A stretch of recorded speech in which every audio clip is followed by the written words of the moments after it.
Hello there, this is Miss Marcy, and I'm here with another video talking about covert narcissistic abuse.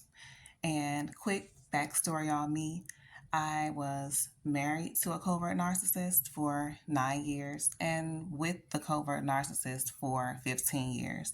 Okay, same person, by the way. And so today I am hoping to give some insight and some relatable information and the topic is how the family treats you after you leave the narcissist. Because I wanted to talk about this. It's a whole other side, it's a different experience than just leaving the narcissist and how the narcissist treats you. So, in addition to dealing with that, if you've been with a narcissist for a long time or you got close with the family, they have a side reaction as well. Okay. So, spoiler alert, they don't like you, right? And now they don't have to hide it anymore. So the way that they treat you after you leave the narcissist, they show their true colors. They start showing their real behinds if they haven't already. But now they don't have a reason to be nice or do anything else. And so the energy behind the way that they treat you, in my experience, is that you were in a clique, right? When you got with the narcissist and you were cool and close with the family, they felt like they were upgrading you because they feel like they're better than everybody else. So they felt like they were pulling you up out of the mud, right? And you should feel lucky and privileged that they took you in. That's how they feel. They feel like they took you in. They did you a favor. Yes, ma'am. Yes, sir. They feel like they brought you into this high society, right? And how dare you leave them? How dare you leave the narcissist? They feel like you were nothing without them. They made you. And for you to leave the narcissist, it's like spitting in their face. It's a slap in the face to their ego because this is not real, okay? They have low self esteem just like the narcissist had low self esteem. And they feel angry about it. It's a slap in the face. Like you embarrassed them. How dare you? So that's the energy behind how they treat you once you leave the narcissist and get the narcissist out of your life, right? So the first thing that I noticed in my experience is that they stop faking, right? There's no more love bombing. If you had a specific person, a certain person in the family that just really took a liking to you, they just really seemed to get you, right? I know I had one person. It was the aunt, and this lady was jolly and big rosy cheeks, silver hair with curls. She could have passed for the Black Mrs. Claus, okay, with the sweet voice to match. So when I see her, it's like, hi, I'm so glad to see you. Oh, you look so pretty. Look at your hair. Oh, your skin is just glowing. Oh, I'm just so proud of you. You're such a good mom. You're so good with your kids. Oh, right. And on and on and on.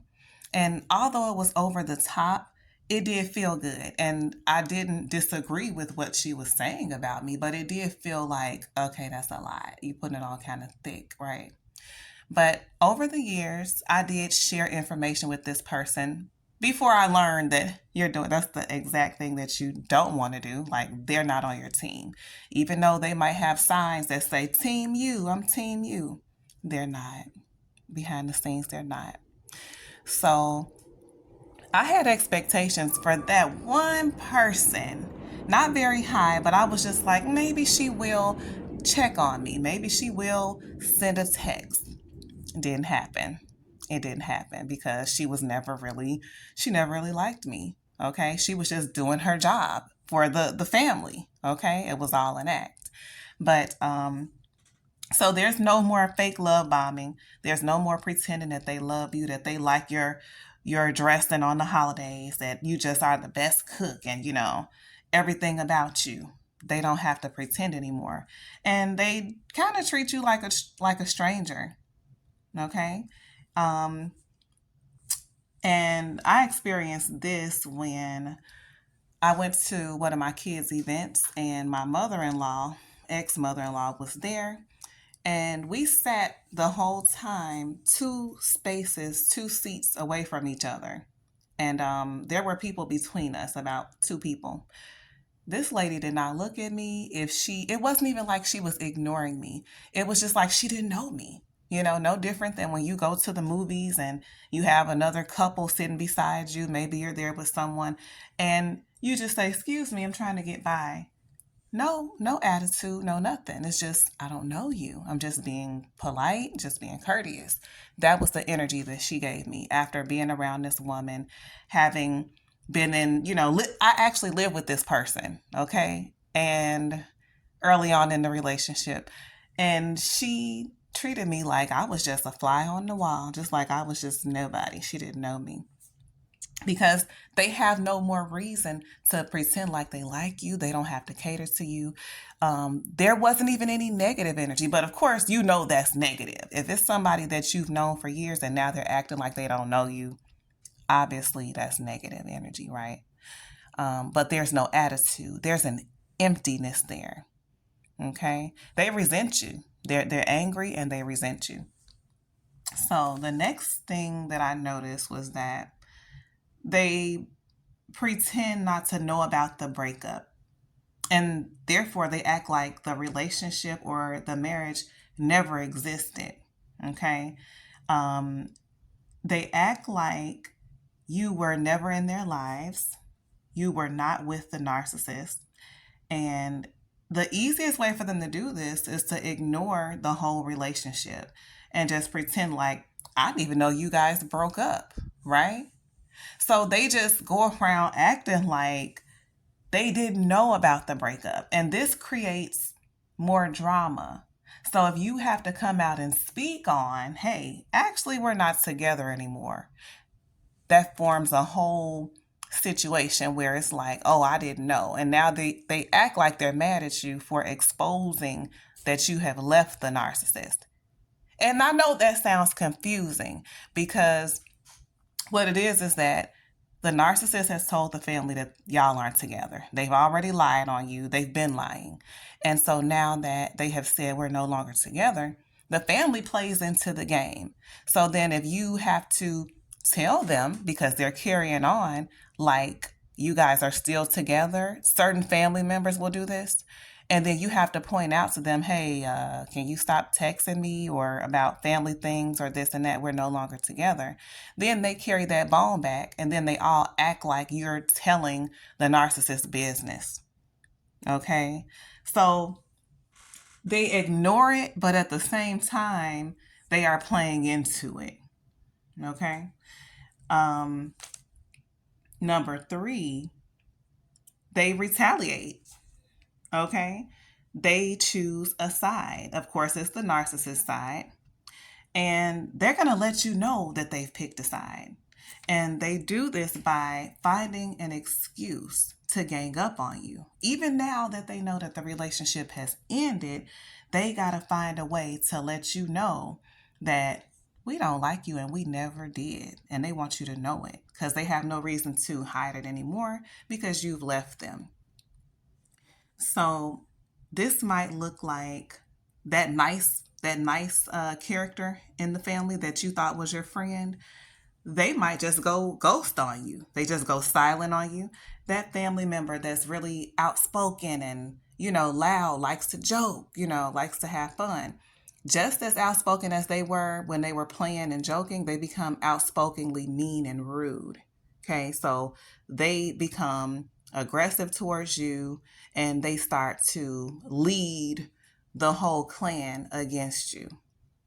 And so, for example, in my situation, I was getting group texts. I was a part of a group chat for the family. And right before I left the narcissist, there was a wedding that was approaching. And I continued getting these messages for a couple of days, maybe 3 days, 2, 3 days. And I got tired of it, and I said, okay, I'm going to let them know that please stop texting me. I communicated that in a text message they got so mad, you guys. They got so mad. But only one person said something. And this person was a cousin and the cousin's husband. And they were hiding behind the cell phone and they were texting together. But I know it was mostly the female cousin, his, actual blood cousin.